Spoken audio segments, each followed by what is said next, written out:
Hello guys, good morning. Sobrang napuyat ako kagabi. Grabe guys, nakatulog na ako. Alas 5 na madaling araw. Yung nagwala na naman ang aming chandelier kaninang madaling araw. Hindi ko alam kung nagising ba ang lahat.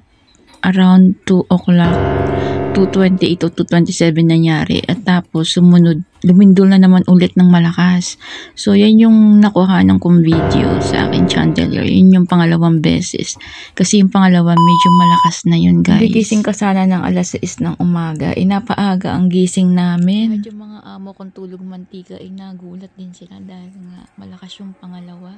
At naririnig ko lang yung amo kong babayan. Sabi niya, namata. Grabe, pinuyat talaga kami ni Lindol. Lalo ako dahil hindi na ako nakatulog ulit. Nakakainis. Hindi na talaga kami tinantanan ng lindol mula nung April 3. Hanggang ngayon, lumilindol pa rin. Hindi ako makatulog kasi kung ano naman ang naiisip ko gabi. Grabe.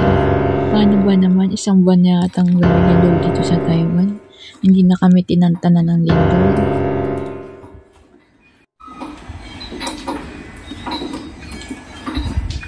Guys, ito yung during time kanina madaling araw na lumindol. Pakinggan nyo yung ingay ng bahay, yung ingay ng building. Kakaiba.